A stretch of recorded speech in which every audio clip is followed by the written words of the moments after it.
sis and tell. A whole lot of talk, about a whole lot of nothing. Amanda does stand up, Alison's on TV, and when they hop on the phone, it's the place you wanna be. Sis and tell. Hey, Allie.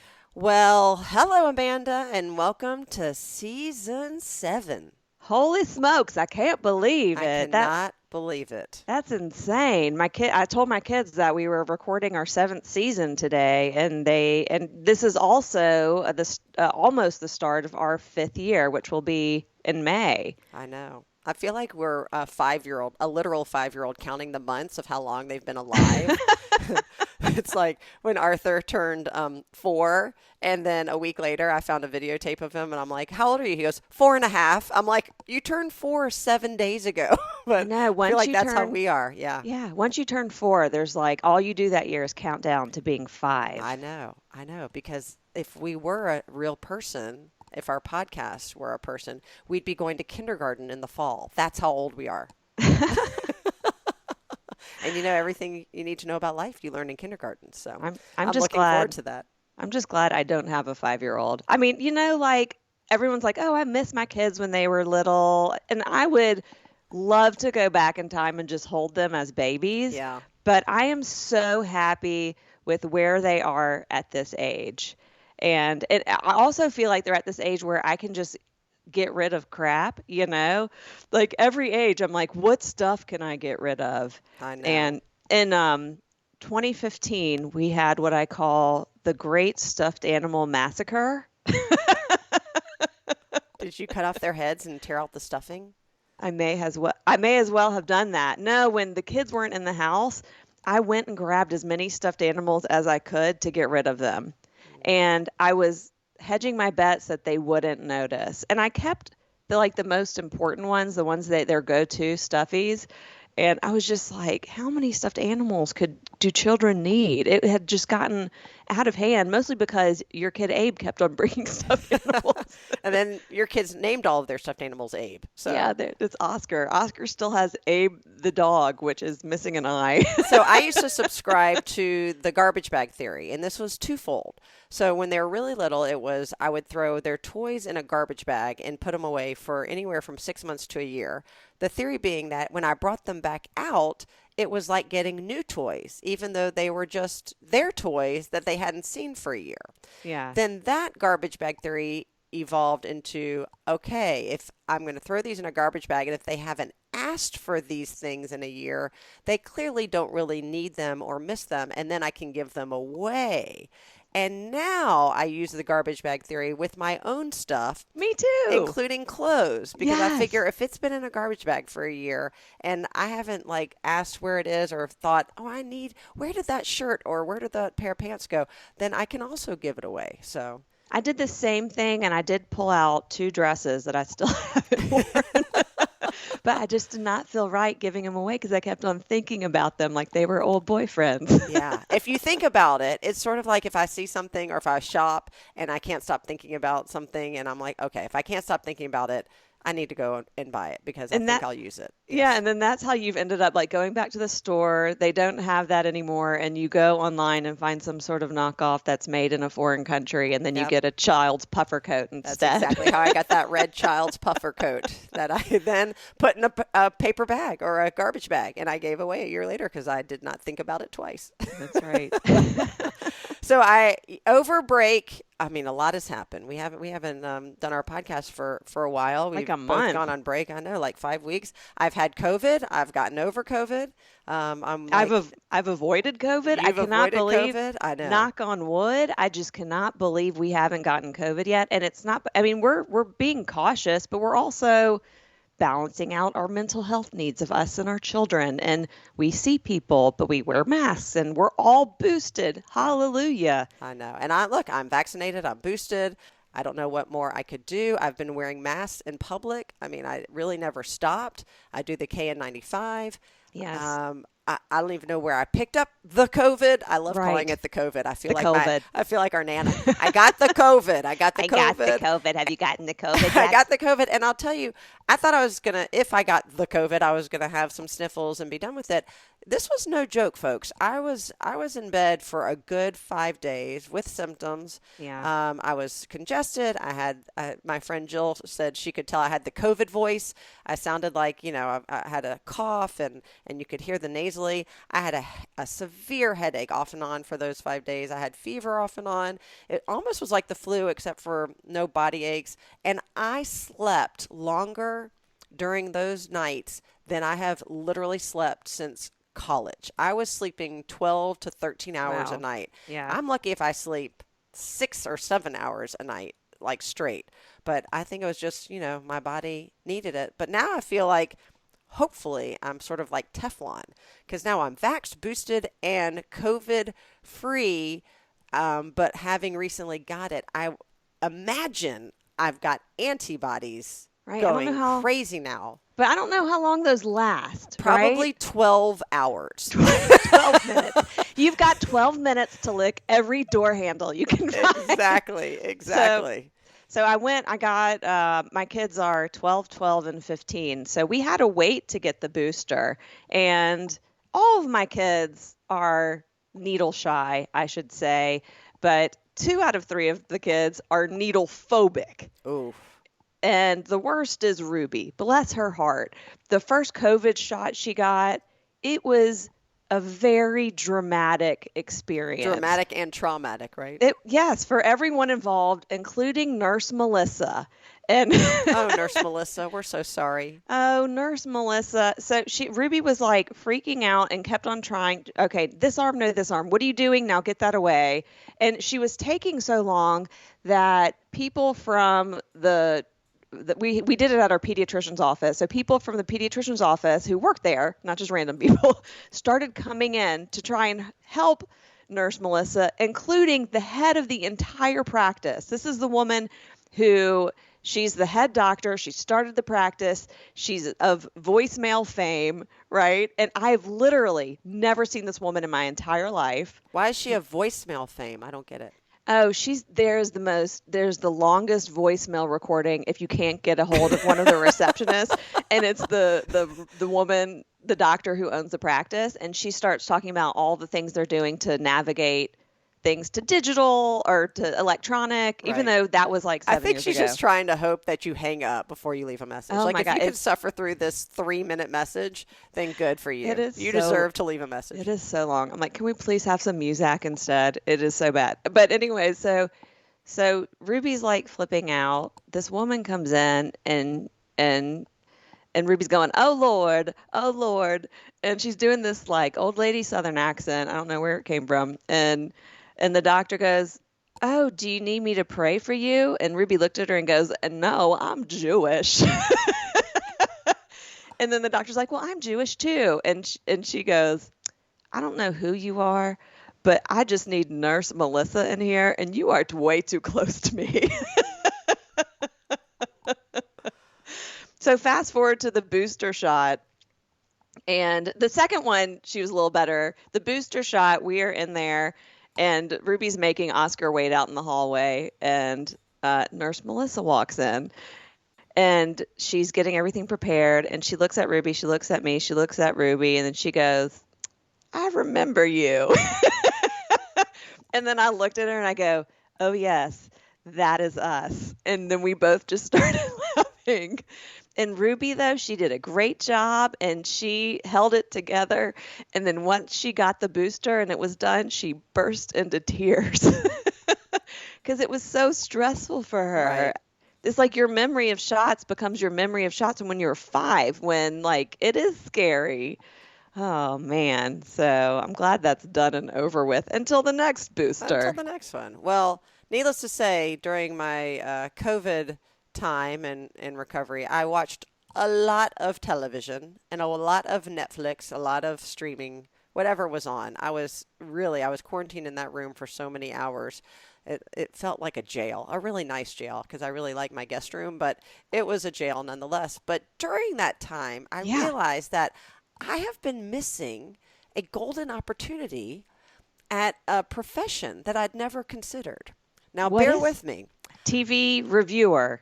You're very close. I Yes, think I TV could be guide. a college referee, football ref, College football referee. or NFL. Yeah, one of the two. Do you know all the rules? Were you watching football and do you know all the rules? I don't know any So rules of football. I did watch a lot of football. And You did? I don't know if you know this history, but I was the first of a group Yes. of women to do the chains at, We had at a whole- Macaulay football. Yeah, We so had that's an episode about I'm just it. adding that to my football resume. Okay. I don't know all the rules of football, but I don't think it matters because here's what I figure the ref needs to do. The ref needs to be able to run the field. Thanks to Orange Theory, my stamina is at a pace where I feel confident I can run the field because there's not a lot of action in football, right? There's like a play and then you run. It's not like soccer. It's dangerous, yeah. but you could get tackled. I know, but I think I can stay away and not run. Here's the part I Okay. really like is that when you have to talk about the play on the field or if there was like a flag or something or if they're reviewing something, and that's the other thing. Like, I don't really have to make the right call because everything's recorded. I can just review it and see what the call really is. But I can be the one who goes in the middle of the field and pushes a little button on my side, on my hip, and talks to the audience because I'm really good at that. I'm not I'm not shy. And wait, I'm a firstborn natural rule follower. Yes. So I really do like the rules. I like just the minutia of football and how it is like down to like if your hands and the ball is past the line but your knees already down, it doesn't count. And like there's all these little nuances that refer to the rules and align with the football rules, and I like that. I like minutia and I like rules and I like public speaking and I don't mind running anymore. And Are there any this is female it. referees? I don't know. There Have you should ever be. seen one? I feel like if we had seen a female referee, we'd be like, yeah, hey, I lady. know. Well, every like sports person now is female. All of the sports commentators or the Yeah, people on the sports field, person. all those Yeah. those sports people are female. I don't know Right. if there's any female refs, but there should be. I'm not going to say there aren't just because I can't recall. I haven't paid that much attention, Right. but I think Wait, can we take a step back? Were Yeah. you watching reruns of football? no, not reruns, real football. Okay. Is football it's like, Oh lordy. Well, yeah, the championship game, Alabama, Georgia. I know, but if that wasn't there, I mean, like you were stuck in that room for a long time. How much football could there be for you to There watch? was a lot of football. Also, And now did it's you, NFL. Well, we went from the championship for college to NFL. I don't love NFL as much. Those guys are gigantic, though, when you watch they're them. so big. I know I was watching a little bit of the Alabama Georgia game, and Murray, who played JV football this year for the first time he played football, I was like, Murray, you could play for college. And then I saw those guys and I'm like, no, you are not allowed to play. They are big, big, giant man boys and Yeah. you cannot play. But I do think I'd make a really good commentator. And not that what I would say would make sense, but I would ask very good questions and add definitely a sense of humor to it. Well, So- then I'll tell you, if you think that, then you need to start watching Sunday night. Is that Sunday night or Monday Night Football? I can't remember what today. Maybe it's Monday Night Football. So Peyton and Eli Manning, please tell They're me you know who brothers. they are. Yes, they're football playing brothers. Yes, but they're both retired and they both played Yeah. in the NFL. And they have a show now where they literally just Zoom with each other. And then they have guest Zoomers on to talk about the game that's being played. And it is That's so adorable. awesome. Yes, they had Dwayne Johnson on the other night who also played football. Who's no longer The Rock? He's just Dwayne Johnson. He's not The Rock. I do No, love him. you literally just said Dwayne Johnson. You didn't say Dwayne The Rock Johnson. Dwayne The Rock Johnson. Sorry. But I think he did drop The Rock. I don't know if he dropped The Rock, but he was a professional football player at one time. He has was? quite a history, yeah. And I think a professional wrestler. Of course, he's an actor. He's got a great history. There's like that show on his life. You should interview him. I know. I would love to interview him. I'm coming in town. I to really do want to that. interview Peyton Manning too. He's been on my list to interview for my PBS show for years because, of course, he played for Tennessee. He has one of his houses in Chattanooga. He's here sometimes. He's actually done some recording at the PBS WTCI studios here. There's got to be an in. And I love him. I just love those Manning brothers and their dad. But anyway, you have to watch that show because, to your point, they do know about football, but most of the stuff they're talking about, they go off on tangents, and it's just hysterical to watch them. I have to say, I don't really care enough about football to follow through with this, but but maybe you can be a guest on their show. I can tell you what I've been obsessed with, and that is 90 Day Fiancé. Oh, gosh. And I've been watching, but there's like variations of 90 Day Fiancé, and the one I've been watching is before the 90 days. So the concept of 90 Day Fiancé is these people have met online, someone's from the United States, someone is from a foreign country. They have to get a visa. Once they get the visa, the person comes to the U.S. and they have 90 days before they get married, right? And they don't always know each other very well. Because that's when their visa expires, right? Right. So this is showing like the romance before they get to that point where they have to meet in the other country and get pictures and start this relationship to be able to apply for the visa to prove that they're in a relationship. So it's a lot of times they've only been talking online. They've never met in person. They sometimes video chat or they're being scammed. But I told Aaron that I understand why Mommy got so freaked out. She thought that Aaron was your 90-day fiance? It was basically like when I met Aaron on J-Date, I met him when like no one was online dating. Like it was embarrassing. Like we didn't tell people, right? We met in the late 1900s, so we were pioneers of online dating. Late 1900s. We were in a covered wagon. Yes, exactly. And we were pioneers of online dating, and like we had talked just on the phone for 3 months and chatted through IM. I did not know what he looked like, which now would be like you're being scammed or catfished, right? It's not like he sent me fake pictures. I didn't get any pictures. He just didn't even have access to any of that stuff, which was a valid I don't understand. excuse. He didn't have access to a camera. He couldn't get a picture developed. He had no photographic evidence of his existence when you were talking. He didn't have He couldn't put something in an envelope and mail it to you for the low price of like 53 cents. He could. You're right. Then what are you saying exactly? What did he not have access to? Oh, a scanner or digital photography. Okay, I'm saying, how about the old school approach of just sending you a photo? Yeah. He did. That. He did send a picture of something that way. I'm just joking. I find that is hard to believe that you hadn't seen a single picture before you agreed to meet him. I hadn't. I had not. You didn't know that. You did know this. I find it hard to believe you didn't figure out a way to get a picture of him. I just didn't even.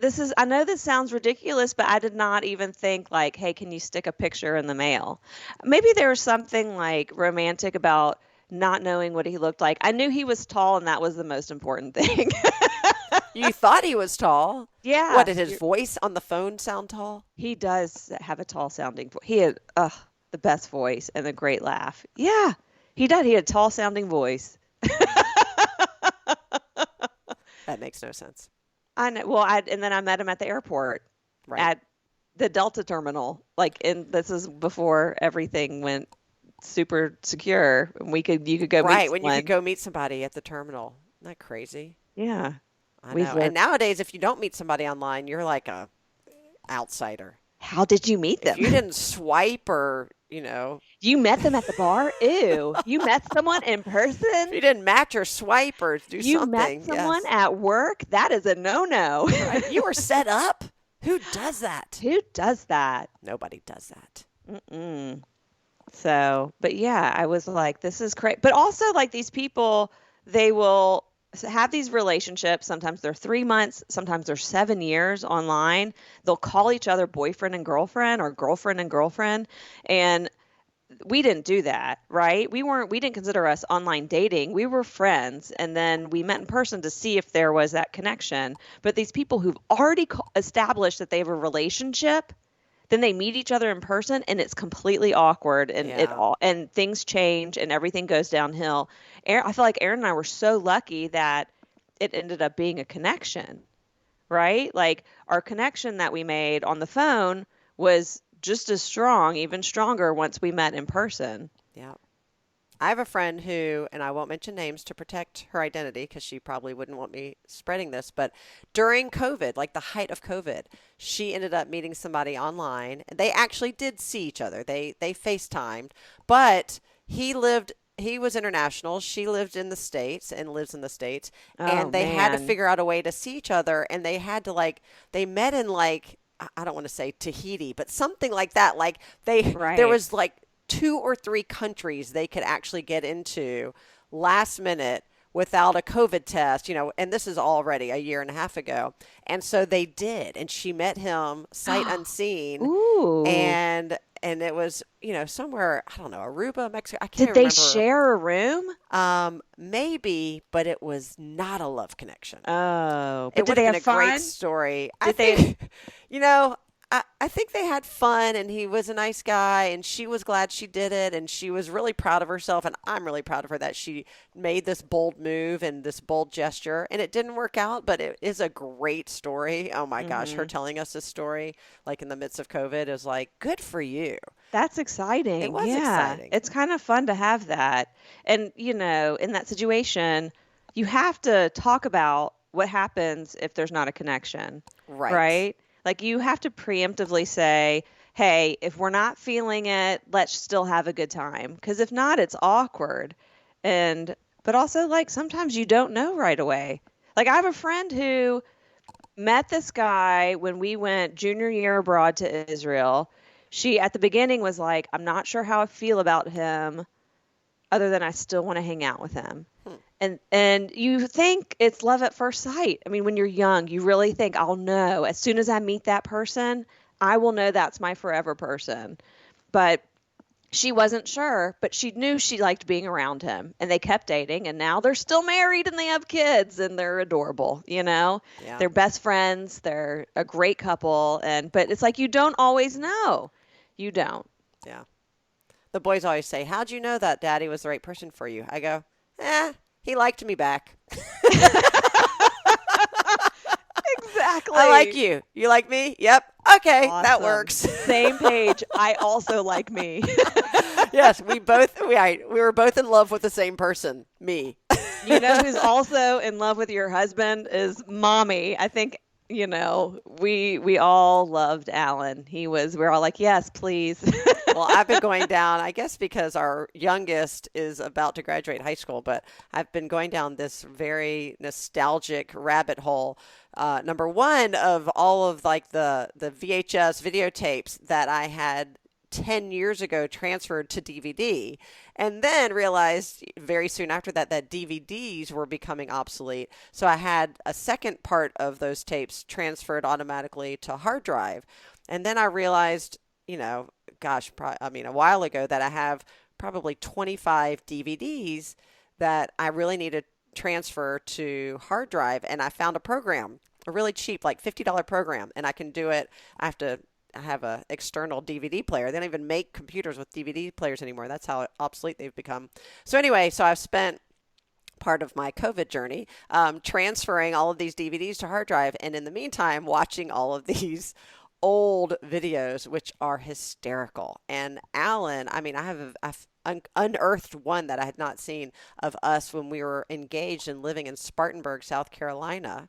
And What's the video from? Like you're just videotaping I guess yourselves? we got a video camera for a wedding gift because I start Okay. the video by saying, up we're using our wedding gift for the first time or our engagement gift. And so I think because either I'm assuming maybe mom and dad or somebody gave it to us because I have also 4 DVDs of our honeymoon, which is hysterical. And Abe, our middle one, has been watching these with us, and we have been laughing so hard. But the best part is that video. I wonder if you can hear this. This is what's incredible. So we're going to celebrate our 25th wedding anniversary in March, and this video is a month before we got married. So it's 25 years ago, February. So almost exactly to the date. And we drove to Atlanta. I was going to get my wedding dress fitted for the last time, and he was going off on his bachelor party. So we stop at a restaurant together that night, and Stephanie Meyerson, now Warshall, is there, and her, I think then boyfriend or fiance Eric, and then all these other people. And I'm just watching this because it's it feels like it's 100 years ago, but I feel like everybody sort of looks and acts the same. And in that video, Alan, I will go ahead and call him Nostra Alan, predicts something which I never remembered him saying. And I'm going to let you hear it. You ready? Yes. Okay. Isn't she good on film? Very photogenic. She's gonna have her own TV show one day. Okay, so it's a little hard to hear, but in case you couldn't decipher it, he's saying, and this was spontaneous. He's like, isn't she good on film? She's really good on film. And whoever's filming, I think it was Eric, said, oh, she's very photogenic. And he goes, yeah, she's going to have her own TV show one day.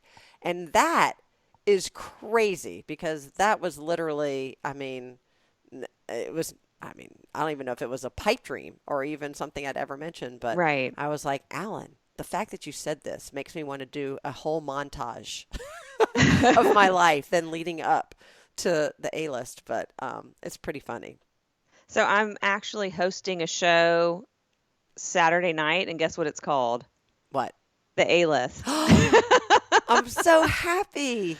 We the- both have A List. We both have an A List. My friend Alex, she hosts this show at Roll Call Theater, and she's going out of town this weekend, and she asked if I would be on it. And then she said, okay, I'm also going out of town. Will you host it? I'm like, of course I will. So I just think it's funny because we'll both be hosting the A List. Your A List is a lot more impressive than my A List. I don't know about that. You make comedy seem easy, but I know stand-up is way harder than anything I do. I just get to have interesting conversations with people. You have to entertain people. Oh gosh, I don't know. I think you're interviewing people is a lot more difficult because, especially the way you do it, because you're trying to have a conversation. And I think if I was interviewing people, and maybe eventually I would get used to it and more comfortable, I'd be so focused on what's my next question that I'd be just looking at my list of questions versus into the conversation, which is such a better interview when you're just talking to them. And that's what you do, and you're so good at it. Well, thank you. But that's why I don't use notes. And I tell people all the time, it's not that I am so good at what I do. It's I'm that easily distracted from the conversation. And if it's like, I liken it to having a conversation with someone and then checking your phone to read a text message. And even reading 1 word or 20 words, you have no idea. Our brains literally cannot multitask. Even the sharpest computer in the world is not multitasking. It's just so fast. It seems, it gives us the illusion that it's doing things simultaneously, but our brains cannot multitask. It can only do one thing at a time. And so if I'm looking at a text, I'm not listening to what you said, even though I might be good at faking listening to what you said.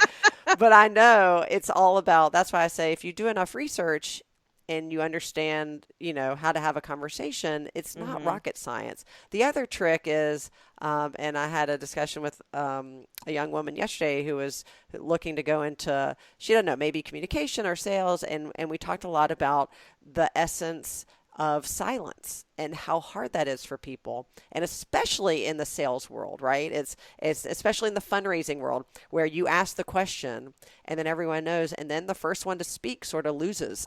So, and it's not really a win-lose, but the point being, if you can embrace that awkward, what seems like an awkward silence, instead of trying to fill in those spaces, that's where you really get those sacred moments. And that's a lot of times when I've interviewed people, that is really hard, because I think when somebody pauses, you feel this urgency and this visceral need to fill in that gap, right? Mm-hmm. You don't want there to be a silence. You don't want someone to feel awkward. But if you can just wait it out, I've really found that that's where you get the authenticity from someone. So. Right.